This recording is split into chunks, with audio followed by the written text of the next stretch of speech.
More business news now. The rapid rise of the yen against the dollar is causing increasing worries in Japan.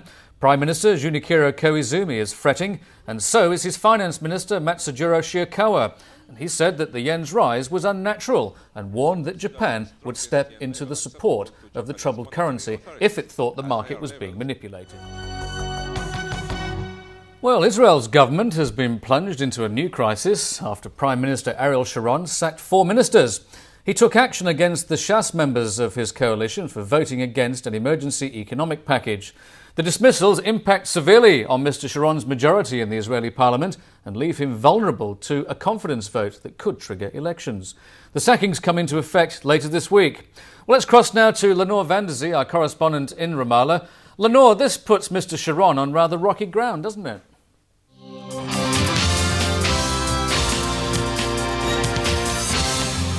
Hello and welcome to the programme. It's 1700 GMT. I'm Stephen Marney and this is NBC News on 2. In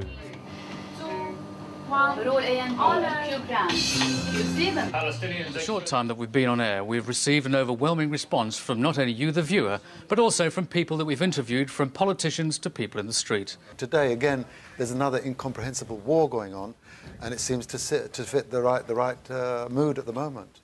Well, I paid 8 shillings at Boots the Chemist to buy the original 45, which I've still got at home, I might add. But this is actually to raise money now, isn't it, for a charity? So how are you going to go about doing that? Is it from record sales or are there other activities as well? Essentially, it is an awareness campaign. I mean, there are so many voices today calling out for an end to the war, and I believe that I had to join into that chorus. You know, so many artists today, Paul McCartney and George Michael, so many. So I felt I wanted to contribute something. That's my voice.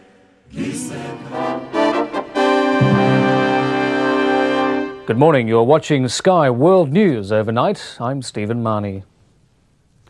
It's estimated more than 1 million East Germans surged across the Berlin Wall yesterday, sweeping away 4 decades of division and mistrust. Germans from both sides of the border embraced each other.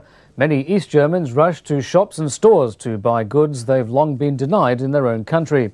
2.7 million East Germans, or more than a sixth of the country's population, have been issued with exit visas in the past 2 days. The fabled Glenicker Bridge is open, once used by East and West to exchange prisoners, and a tube train from West Berlin was allowed for the first time in 28 years to stop at an East Berlin station.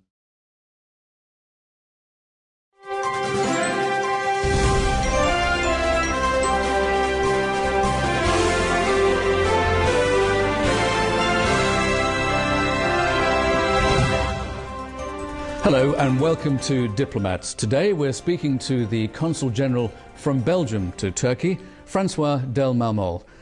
Mr. Del Marmol, thank you very much for joining us. Thank you for giving.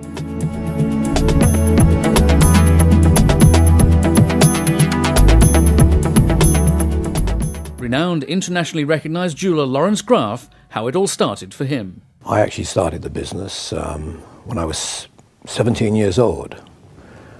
And I became an apprentice jeweller, and I learnt at the bench. I learnt with my hands how to make jewellery.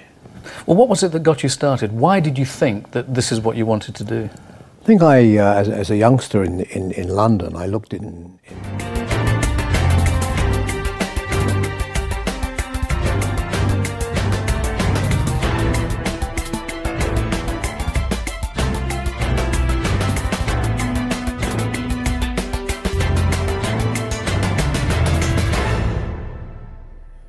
Hello and welcome to The Executives. In this episode, I am joined by someone who was the Chief Financial Officer for a US-based Fortune 500 company and also the Managing Director of a Pan-European asset management group. He is Mr. Guillaume Pracht. Mr. Pracht, welcome very much to the programme, and you are now the Managing Director of Euro Investors. Yes, thank you for being. Water is a precious commodity. But from time to time in Broken Hill, there's quite a lot of it lying around.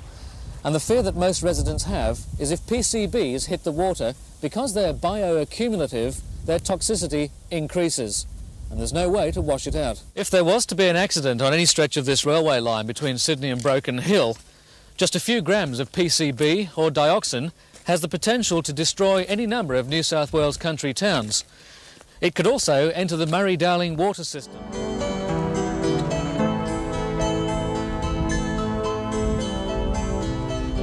Flinders Island, a serene and welcome relief in the choppy expanse of the Great Australian Bight. It lies 32 kilometres off the South Australian coast at Elliston. The largest in the investigator group, it supports a family who for 7 years have chosen a life of isolation. The isolation is something that one has to get used to. I possibly took 2 years to accept it. But Peter and I realised that if we were going to live this type of life, we had to do it now or then. We've been out here nearly 7 years. So if we didn't do it then while the children were young, we would never do it. The Woolford family is largely self-sufficient, originally earning a living from sheep.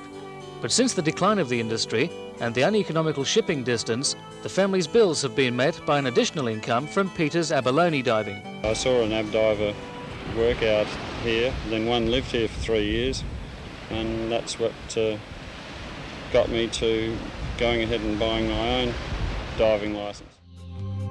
Well, that's just about it for this bulletin. We'll be back at 1700 GMT tomorrow. In the meantime, enjoy the rest of your evening here on 2. And on behalf of the entire NBC News team, thanks very much indeed for watching. We'll see you tomorrow. Bye-bye.